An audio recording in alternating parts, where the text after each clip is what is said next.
ایک شخص فوت ہو گیا تو لوگ اس کی تدفین کے لیے جب قبر نکال رہے تھے تو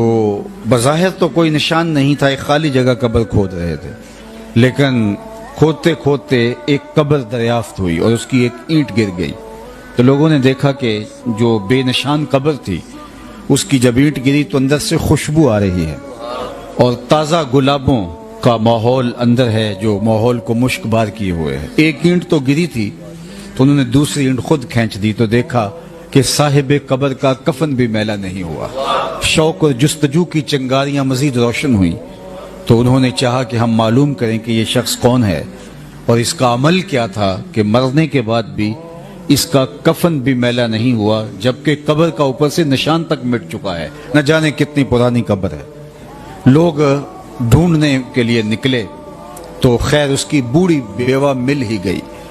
اس کو انتقال کیے ایک عرصہ گزر گیا تھا لیکن اس کی بیوہ بھی موجود تھی۔ اس کو کہا کہ یوں ہم نے تیرے شوہر کی قبر سے خوشبو پھوٹتی دیکھی ہے، اس کا کفن بھی میلا نہیں ہوا، ہم پوچھنا چاہتے ہیں کہ تمہارے شوہر نے کون سا نیک عمل کیا، اس کے معمولات زندگی کیا تھے، تاکہ ہم بھی اس کا تتبع کر کے اپنی زندگی میں اور اپنی قبر میں چراغاں کر سکیں۔ تو اس نے اپنے ذہن پہ زور دیا اور کہا کہ میرا شوہر کوئی پڑھا لکھا شخص نہیں تھا، عام سا مسلمان تھا، وہ تو قرآن مجید بھی پڑھا ہوا نہیں تھا، لیکن ایک بات مجھے یاد آئی کہ فجر کی نماز کے لیے جب وہ مسجد میں جاتا اور نماز کے بعد نمازی قرآن کھول کے بیٹھ جاتے تو اس سے بہت تکلیف ہوتی کہ کاش میں بھی قرآن پڑھا ہوتا تو میں بھی قرآن کھول کے بیٹھتا، قرآن پڑھتا، تو یہ بوجھل قدموں سے واپس گھر آ جاتا اور طاق پہ رکھے ہوئے قرآن مجید کو اٹھاتا، اس کو کھولتا اور چومتا اور ایک ایک سطر پہ انگلی رکھ کے کہتا مالک مجھے نہیں پتا یہ کیا لکھا ہے، جو لکھا ہے سچ لکھا ہے۔ پھر دوسری سطر پہ انگلی رکھتا، کہتا مالک یہ بھی حق لکھا ہے۔ پھر تیسری سطر پہ انگلی رکھتا، مالک مجھے نہیں پتا کیا لکھا ہے، جو لکھا ہے سچ لکھا ہے۔ اس طرح انگلیاں پھیرتا جاتا اور یہ کہتا جاتا مالک یہ بھی سچ ہے، یہ بھی سچ ہے، یہ بھی سچ ہے، یہ بھی سچ ہے۔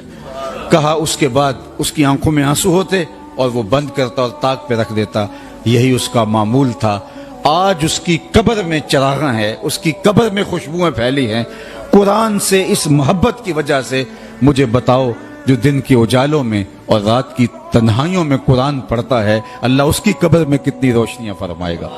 اللہ اکبر! یہ کتاب ہماری زندگی میں اگر آ جائے اور ہم اس کتاب کے مطابق اپنی زندگی کو ڈھال لیں تو کوئی وجہ نہیں ہے کہ ہم دنیا کی غالب قوم نہ بن سکے۔